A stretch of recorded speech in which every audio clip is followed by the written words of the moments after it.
एक जागा जिथे प्रत्येक मशीन नाही तर एक संधी आहे स्वतःला घडवण्याची। ही जागा म्हणजे Chhajed fitness club, Rahuri factory मधील सर्वात विश्वसनीय आणि हायटेक जिम। महिलांसाठी स्वतंत्र batches and trainers, 100% safe and positive environment, AC सह पूर्ण सुविधा असलेली gym, high tech equipments, full body workout साठी योग्य। तर यायचं कुठे आहे? Chhajed fitness club, Tarabad road, Rahuri factory. आवाज जनतेचा, लढा सर्वसामान्य जनतेच्या न्याय व हक्कांसाठी। शेवगाव तालुक्यातील जोहरापूर देवटाकळी या 3.5 कोटी रुपये खर्चाच्या रोडवरील पुलाचं काम चालू असताना पुलाच्या बाजूने रहदारीसाठी केलेल्या समांतर मातीचा भराव वाहून गेल्यानं जोहरापूर देवटाकळी या रोडवरील सर्व वाहतूक ठप्प झाली आहे। या रोडवरील पुलाचं काम त्वरित सुरू करा या मागणीसाठी आज देवटाकळी येथील ग्रामस्थ आक्रमक झाले। त्यांनी पाण्यात उतरून जलसमाधी आंदोलन केलं। सुमारे 2 तास चाललेल्या या जलसमाधी आंदोलनामध्ये देवटाकळी येथील ग्रामस्थ आक्रमक झाले होते। यावेळी बोलताना ग्रामस्थांनी सांगितलं की विद्यार्थ्यांना शाळेत जाण्यासाठी रस्ता नाही, शेतात अवजारे वाहने घेऊन जाण्यासाठी रस्ता नाही, त्यामुळे शेतीही पडीक पडण्याच्या मार्गावर आहे। त्यामुळे या पुलाचं काम तात्काळ सुरू करावं, अन्यथा आम्ही पाण्यातून उठणार नाही असा आक्रमक पवित्रा यावेळी ग्रामस्थांनी घेतला। सुमारे 2 तास चाललेल्या आंदोलनामध्ये अधिकारी व ग्रामस्थ यांच्यात अनेकदा चर्चेच्या फेरी झाल्या, परंतु काम सुरू करण्याचे लेखी पत्र दिल्याशिवाय आम्ही पाण्यातून उठणार नाही असा पवित्र आंदोलकांनी घेतला। त्यामुळे हतबल झालेल्या प्रशासनानं भ्रमणध्वनीद्वारे वरिष्ठ व ठेकेदार यांच्याशी चर्चा केली व 25 ऑगस्ट पर्यंत हा रोड रहदारी पूर्ववत करू असं लिखित आश्वासन प्रधानमंत्री ग्रामसडक योजनेचे शेवगाव उपअभियंता संतोष पवार यांनी आंदोलकांना दिलं। त्यानंतर आंदोलकांनी आपलं आंदोलन मागे घेतलं। यावेळी वसंत मेरड, रामहरी साळुंखे, देविदास खरड, सचिन मेरड, उद्धव मेरड, गणेश दळे, सुधीर मेरड, सचिन मेरड, अशोक दळे, नारायण खंडागळे, ऋषिकेश मेरड, बाळासाहेब काळे, ज्ञानदेव खरड, संतोष मेरड, शेषराव वापशेटे, शंकर ओंबळे, बंटी वाघमारे व इतर ग्रामस्थांनी यावेळी या आंदोलनामध्ये सहभाग घेतला। यावेळी पोलीस प्रशासनाच्या वतीनं सहाय्यक पोलीस निरीक्षक अशोक काटे, प्रशांत नाकाडे, कृष्णा मोरे, सचिन राठोड यांनी चोख बंदोबस्त ठेवला। आवाज जनतेसाठी शिवलिंग सोनटके, शेवगाव। रस्त्याची अशी व्यवस्थित झालेली आहे, पहिला जो रस्ता केला होता तात्पुरता भराव करून दिला, तो व्यवस्थित केला नाही। त्या टायमाला साहेब लोकांचं इंजिनियर, डेप्युटी इंजिनियर त्यांचं काम होतं, तर त्या टायमाला त्यांनी उभं राहून किती न्याय करतात। आज ते कारण सांगू राहिलेत की काही आता परत नळी वाढून टाकू, हे काढू, त्या टायमाला त्यांनी का नाही केलं ते? आणि त्यांना ते वारंवार त्यांना फोन केले, एक संपर्क केला होता, आम्ही रस्त्याचं काम चालू त्या टायमाला लक्ष घातलं होतं।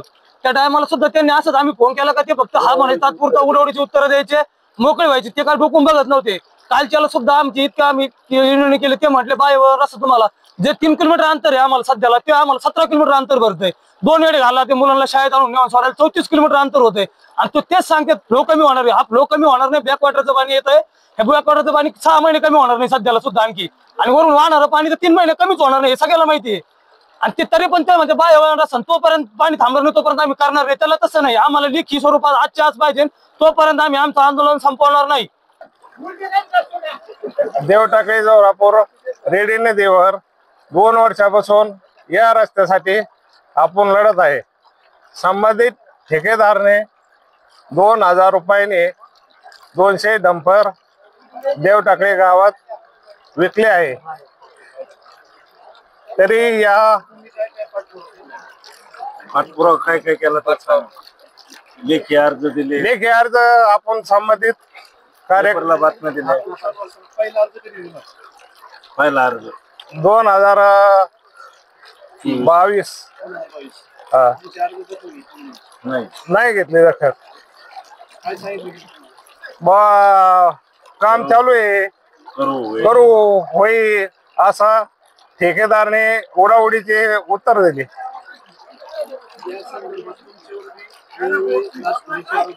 हो, पाठपुरावा केला। अधिकारी म्हणजे आता बाय वळण रस्ता आहे, अधिकारी म्हणते बाय तात्पुरता बाय वळण रस्ता आहे, भातपुरगाव मार्गे जावा शेवा रस्ता भातपुरगाव मार्गे आहे म्हणजे 15 किलोमीटर। या ठिकाणी गेल्या 4-5 दिवसापासून हा पूल वाहून गेलेला आहे आणि या ठिकाणी जवळजवळ समजा बघा 40-50% शेतकऱ्याची शेती ह्या बाजूला आहे देवटाकळीची। शाळेतले पोरे मोठ्या प्रमाणात शिकायला देवटाकळी जात असतात आणि काही शेवगावला जाणारे भरपूर शिक्षक मुलं आहेत, आणि म्हणून शेतकऱ्याचं या ठिकाणी आज मूग काढायला लागले, सोयाबीन काढायला लागले, आमचे कपाशीच्या औषधं फवारणी खुरपणी करायची आणि मशागत करायची शेतकऱ्याला। हा पूल वाहून गेलेला आहे आणि म्हणून या ठिकाणी त्वरित शासनाने आमचा रस्ता तयार करून द्यावा आणि आमच्या शेतकऱ्याच्या समस्या सोडावा. गेले वर्षभर शेतकऱ्यांनी जे कष्ट केलेत ते कष्ट आज समजा हातातोंडी आलेला घास याच्यामुळं वाहून जाणार आहे आणि ह्या रस्त्यामुळं शेतकऱ्याचं पीक वाया जाणार आहे. म्हणून ते शेतकऱ्याची कुठेतरी शासनाने काळजी घ्यावं, दखल घ्यावा आणि हा पूल हा रस्ता त्वरित चालू करून द्यावा. याच्यासाठी या ठिकाणी आज सगळे हे आमचे शेतकरी पाण्यात आंदोलन करत आहे. जोपर्यंत आमची समस्या सुटत नाही, आम्हाला लेखी आश्वासन दिलं जात नाही, तोपर्यंत आम्ही इथून हलणार नाही असं या ठिकाणी आम्ही सर्वांच्या वतीनं या ठिकाणी सांगतो. आणि म्हणून लवकरात लवकर मुलांचे पेपर चालू आहेत. शेतकऱ्याच्या समजा पहिला चारा पाण्याचा रोजचा प्रश्न आहे. रोज समजा शेतकऱ्याला चारा आणायला जावा लागतो, परंतु या रस्त्यामुळं गेल्या 4 दिवसापासून शेतकऱ्याच्या बैलाला चारा नाही. काय करायचं, त्यांचे बैल गळून जाते. उद्या आम्हाला नावेल असतो रस्त्यावर आणखीन उतरावं लागेल, ते जनावर ढोरा सहित गाया सहित तिथं तहसीलला घेऊन जावं लागेल. याची दखल घ्यावा आणि आमच्या रस्त्याची अडचण लगेच सोडावा अशी या ठिकाणी मी शासनाला सर्वांच्या वतीनं विनंती करतो. हा जवळजवळ 1 वर्षापासून बातम्या चालू आहे. कच्चा रस्ता मातीचा रस्ता तात्पुरता करून दिला, परंतु तो लगेच सगळा वाहून गेला आणि 3 या ठिकाणी 3 पाईप टाकून हे पाणी बसत नाही. नदीला लय मोठं पाणी येतं, त्याच्याकरता भरपूर पाईप पाहिजे या ठिकाणी, तेव्हा पाण्याची अडचण सुटणार आहे.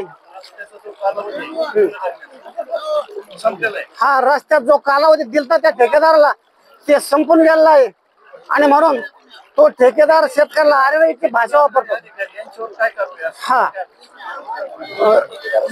ते ठेकेदाराने इथले समजा जे मोठे दगड होते ते विकलेत. ते जर इथं डबर वापरलं असतं सगळं मटेरियल